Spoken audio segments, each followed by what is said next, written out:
Baiklah, langkah pertama dalam pembuatan sensor EKG ini adalah dengan membuat skematik rangkaiannya. Adapun komponen yang kita gunakan adalah IC AD620, LM741, resistor dan kapasitor. Lalu kita rangkai seperti pada referensi dan kita tambahkan filter high pass dan low pass, dan pada outputnya kita tambahkan filter T-twin untuk menghilangkan noise.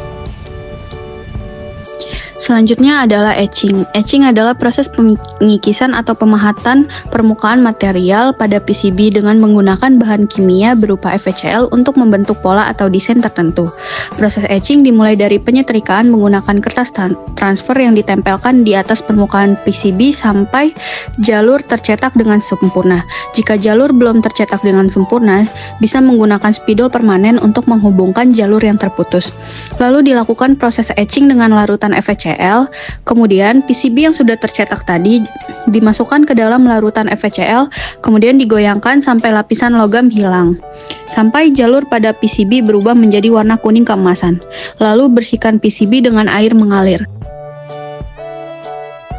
Tahap selanjutnya adalah pengeboran. Pengeboran merupakan proses pembuatan lubang-lubang yang diperlukan dan memudahkan proses penempelan komponen-komponen pada PCB. Setelah PCB dibor, maka akan dilakukan penempelan komponen-komponen. Setelah komponen ditempel, maka akan dilakukan penyolderan untuk merekatkan komponen pada papan PCB. Cara menyolder yang benar, gunakan tangan kanan untuk memegang solder, miringkan solder lebih kurang 45 derajat. Selanjutnya pegang timah dengan tangan kiri, posisikan timah dipegang 2 cm dari ujung. Tahap akhir itu sentuhkan timah ke ujung solder, lalu tempelkan ke komponen yang akan disolder. Setelah dilakukan penyolderan, maka PCB akan terlihat seperti ini. Komponen-komponen yang diperlukan sudah tertempel dan menyatu dengan papan PCB dengan rapi. Pengujian pada jalur timah pada PCB dengan menggunakan multimeter. Pada pengecekan kalibrasi pada EKG itu di mana disambungkan sensor EKG ke Arduino sesuai dengan skematik yang benar. Lalu sambungkan Arduino ke PCB jika digunakan sebagai perantara pemrosesan sinyal, dan pastikan sensor terhubung dengan elektroda pada tubuh manusia atau menggunakan sinyal dummy jika hanya pengujian. Dan pada osiloskop nanti akan terlihat gelombang sinus yang menunjukkan gelombang EKG dari sinyal dummy atau pada pasien yang sedang dicek menggunakan elektroda. Saya akan menjelaskan mengenai perhitungan, mengenai kalibrasi alat kami yang sudah kami lakukan.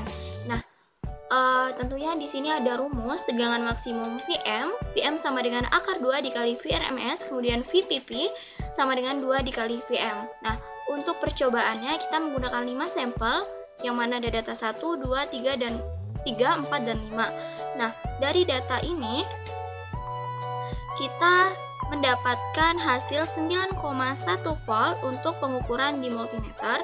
Kemudian untuk data 1 sendiri, data Vm yang didapat dari osiloskop sebesar 1,22 menghasilkan 11,10 volt.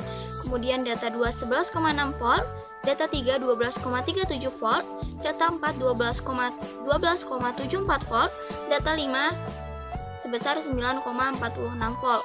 Nah, dari data-data tersebut kita menghitung rumus standar deviasinya. Kita masukkan seperti gambar ini.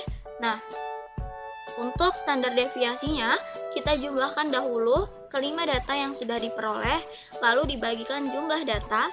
Jumlah data tadi seperti yang sudah kita ketahui ada 5 data, kemudian menghasilkan 57,31 dibagi 5, hasilnya sama dengan 11,462.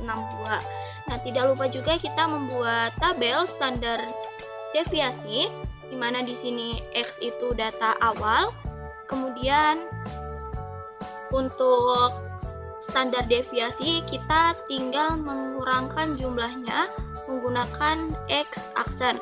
Nah, di sini ada 11,10 dikurang 11,46 hasil yang tadi. Kemudian 11,64 ini data kedua dikurang 11,46 sama dengan 0,18. 12,37 dikurang 11,46 sama dengan 0,91.